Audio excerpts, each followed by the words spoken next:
The Queen. The Queen. She found out on Twitter. Has Prince Harry left the throne? That is a remarkably accurate. Thank you. Yeah. Did Joe Rogan just roast Meghan Markle on air again? Wasn't there some speculation that she was on Epstein's yacht at one point in time? There was like photos with her and Prince Andrew way back in the day when she was like in her early 20s. Yes, he really did. Stick around to hear the full breakdown of the Meghan Markle roast. Boy, that escalated quickly. What started as casual podcast banter turned into a full-blown takedown of Meghan's so-called royal persona. And this time, he's not alone. From accusations of fake tears to resurfaced yacht girl rumors, Meghan is once again at the center of a media storm, one she may not be able to cry her way out of. In this video, we're diving deep into how Rogan and his guests dragged Meghan's alleged fakery into the spotlight, exposed contradictions in her public image, and reignited long-standing suspicions about her past, her marriage, and her obsession with royal status. So grab your tea, because this isn't just a podcast backfire, it's a full-scale public unraveling. Joe Rogan didn't even try to sugarcoat it. Right out the gate, he compared Meghan Markle to every other celebrity who puts on an act and fails to keep it up. He said it plainly, "You just can't keep faking it. It's too hard." And he wasn't alone. One of his guests jumped in with a bombshell. "I knew her before Harry. She didn't talk like that. Her mannerisms weren't like that. This is all fake." They weren't criticizing her opinions. They were calling her a straight-up fraud. No mystery, no nuance, just, this version of Meghan is made up. Then came the cherry on top, her so-called emotional podcast performance. Rogan's crew pointed out that while Meghan was pretending to cry, there wasn't a single tear in sight. And when someone on the podcast reminded everyone that Meghan once bragged about being able to cry on command, game over. The clip of Meghan saying, "Oh, I can do that so well," while joking about fake crying, resurfaced instantly. And the internet lit up. Suddenly, that emotional podcast episode looked less like a heartfelt confession and more like a rehearsed audition. This wasn't just a jab, it was a direct hit to Meghan's entire brand, authenticity. Because when even your tears look scripted, what's left? Just when you think the Meghan Markle controversy couldn't get more unhinged, Joe Rogan's guest dropped a bomb. They didn't just call her fake, they dragged up one of the darkest, most persistent rumors in her past, the yacht girl allegations. It wasn't subtle. It wasn't hinted at. They said it directly. There are claims that Meghan was hired to attend exclusive yacht parties, the kind filled with wealthy elites, VIPs, and shady power players. Parties where young women aren't just guests, they're the entertainment. And it gets darker. One of the guests outright claimed, "There was a sex tape. I saw it." Now, whether that's fact or just tabloid fuel, it didn't matter. The damage was done. Just saying it out loud on a massive podcast like that alone is brutal. Then they brought out the big names. Prince Andrew, Jeffrey Epstein. They said there were old photos of Meghan with Andrew from her early 20s, and they floated the rumor that she may have been on Epstein's yacht at the same time he was. Meghan is a trained actress. What she does is that she studies people. She's not a good actress, but she is a trained one, right? She's been doing it her entire life. There's no hard proof, but this kind of allegation sticking to her name at all is devastating, especially when people are already skeptical. The bigger takeaway? They painted Meghan as someone who schemed her way into royalty. One line summed it up. She married for money, she bagged the elephant, she became a princess, and she was thrilled. This wasn't about love or duty. It was about calculated ambition. And Joe Rogan? He didn't push back. He didn't challenge a word. He just listened, maybe amused, maybe knowing exactly what kind of fire they were lighting. So now, on top of fake tears and fake titles, you've got a viral podcast dragging up elite yacht parties, Epstein rumors, and a sex tape. Whether true or not, Meghan's image isn't just under fire. It's being dismantled, piece by piece, in front of millions.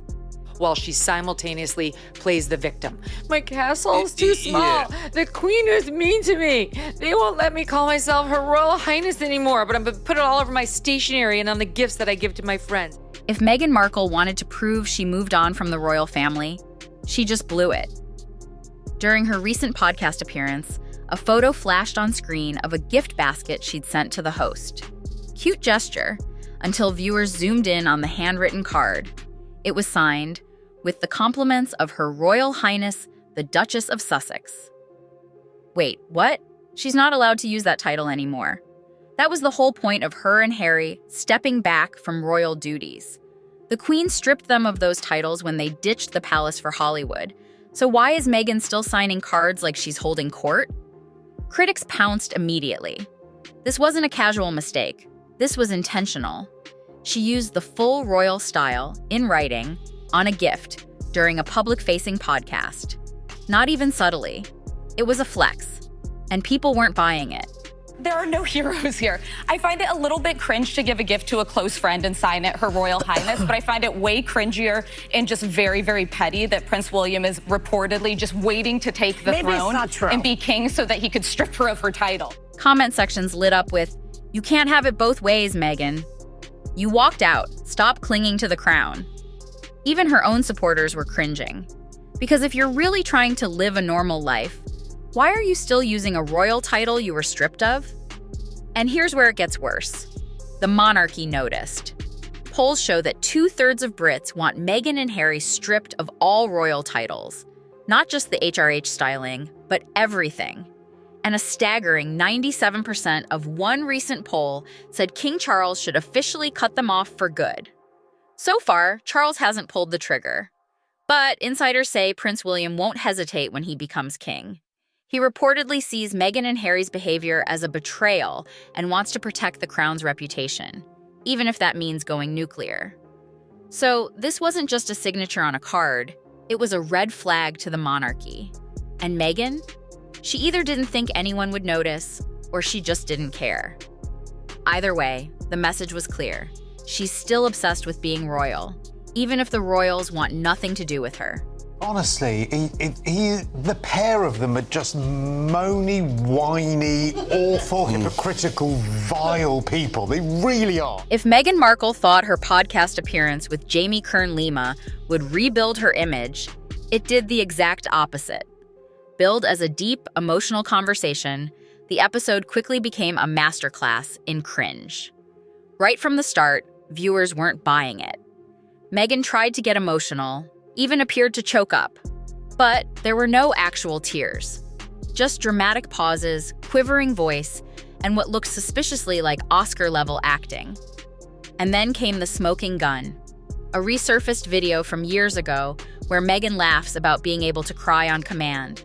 She literally says, "Oh, I can do that so well. Meghan, one tear, left eye, go." That clip exploded online, and suddenly, her podcast, Vulnerability, looked like a total performance. People weren't moved, they were embarrassed for her. But the performance issues didn't stop there. Body language expert Scott Rouse weighed in, and his breakdown was brutal.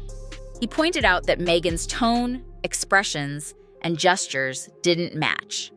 Her face stayed composed while her voice cracked. Her body language gave nothing away. He called it a disconnect between emotion and delivery, a sign of either discomfort, rehearsed storytelling, or straight-up fakery. Then there was the awkward love bombing of her husband. When asked if she thinks she'll be married forever, Meghan squeaked out a high-pitched yes with a visible shoulder shrug, a classic sign of uncertainty. Rouse pointed that out too. The voice got higher. The body tensed. It didn't match the words. And let's not forget the eye-roll moment of the podcast. Meghan bragging about emailing her kids every night so they'll have a full archive of how much she loved them. Sounds sweet, until you realize she's talking about toddlers who can't read and promising them 40,000 emails by age 18. Critics called it what it was, Meghan using motherhood as a branding tool. Another look at me moment wrapped in performative parenting. She is the most insecure person I have seen in the public eye in a long time. That is why everything had to be perfectly curated. From start to finish, the podcast wasn't emotional. It was overproduced, overacted, and overexposed. What was supposed to feel intimate came off as manipulative. And instead of a comeback moment, Meghan handed her critics more ammo than ever. Just when you thought Meghan Markle's PR nightmare couldn't get any worse, her latest rebrand crashed and burned on impact. She launched a lifestyle brand called American Riviera Orchard, to much fanfare and soft-focus Instagram aesthetics. But behind the carefully filtered launch, everything fell apart almost immediately. First, the name. The brand was quietly rebranded to As Ever, but the change raised red flags because it collided with multiple small businesses already using that name. Instant trademark trouble. And then it got even messier. Her logo? It looked almost identical to the official coat of arms from a Spanish town. That sparked accusations of plagiarism and legal scrutiny online. People weren't seeing elegance, they were seeing desperation. Critics pointed out the rollout felt like a scramble to stay relevant, not a confident new venture. And then the worst hit, a lawsuit threat. A woman from Maryland, Robin Patrick, came forward claiming Meghan's DIY bath salt recipe from her Netflix show gave her severe chemical burns and ulcers. Robin's diabetic. She says ingredients like arnica and Himalayan salt made things way worse. And now she's threatening to sue Meghan, Netflix, and Archwell for up to $10 million. Let that sink in. What was supposed to be a relaxing luxury product may now be the center of a major injury lawsuit. But the public wasn't exactly surprised. People were already questioning the legitimacy of Meghan's brand when products sold out in 30 minutes, only to find out there were barely any items produced to begin with. It wasn't demand, it was scarcity marketing. Another PR illusion. And with her podcast flopping, her royal image collapsing, and her As Ever brand facing backlash from all angles, this rebrand didn't feel like a fresh start. It felt like a last-ditch attempt to stay in the spotlight. Look at this Meghan Markle show because this is actually better than I thought. This woman, who I have now a fondness for, is criminally insane. Every person that she has on the show is someone that she hates. If Meghan Markle really wanted to escape the royal spotlight, she has a funny way of showing it. Because even after ditching the UK, stepping down from royal duties, and blasting the monarchy in interviews, books, and Netflix specials, she's still clinging to the royal identity like it's her lifeline. From signing cards with Her Royal Highness to naming her brand after Montecito's elite nickname, it's clear. Meghan doesn't want to be a royal, unless it benefits her.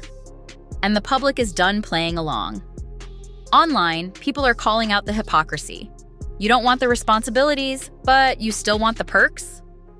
You said the monarchy was racist and oppressive, but now you're using it to sell jam and bath salts? Even former fans are starting to turn. What once looked like courage and independence now feels like manipulation. A strategic game of victimhood, performed just well enough to stay profitable. And then there's Prince Harry, also sinking fast. He's demanding royal security in the UK while blaming everyone, including his cancer-stricken father, for cutting him off. He says the family abandoned him, but refuses to acknowledge that he walked away first. Meanwhile, polls in Britain are brutal. A massive portion of the public now believes Harry and Meghan should be stripped of every royal title, privilege, and connection. Not reduced roles, completely severed. Even the palace has had enough. Insiders say Prince William sees their behavior as a betrayal, and once he takes the throne, he's ready to cut ties completely, to protect the crown, the monarchy, and what's left of the institution's dignity. What started as a couple trying to break free from tradition has turned into a slow-motion implosion, fueled by contradiction, arrogance, and obsession with status. So after all the podcasts, product launches, fake tears, resurfaced rumors, and royal drama, what's left of Meghan Markle's brand? I've never looked up my husband online. I just didn't feel a need to because everything that I needed to know he was sharing with me, right? At this point, it's not about authenticity. It's not about healing. It's not even about royalty. It's about control. Control of the narrative. control of the spotlight, control of how she's perceived, even if it means reinventing herself every 6 months. Because this isn't a woman trying to escape the pressures of fame. This is someone feeding off it, manufacturing new dramas, playing the victim, and then flipping the story into another headline, another interview, another monetized brand deal. They say they want privacy, but they've done everything but disappear. Books, documentaries, podcasts, lawsuits, rebrands, all with one underlying message. We've been wronged, so now pay attention. But here's the problem. The public's not buying it anymore. Meghan and Harry have gone from royal rebels to professional victims, people who built an empire on grievance and now don't know how to function without a crisis. Joe Rogan didn't just roast Meghan because it was funny. He said out loud what millions of people were already thinking. This isn't real. This is performance. This is strategy. And now the cracks are showing. The tears aren't convincing. The titles are no longer respected. And the narrative? It's collapsing. One awkward podcast, one lawsuit, one fake signature at a time. So, what do you think? Is Meghan Markle a misunderstood royal or a master manipulator who finally got exposed? Because after this podcast backfire, title drama, and legal chaos, it's getting harder and harder to defend the Duchess of Authenticity. If you thought this was wild, we're just getting started. Hit that like button, drop your thoughts in the comments, and make sure you're subscribed, because the next royal disaster might already be brewing.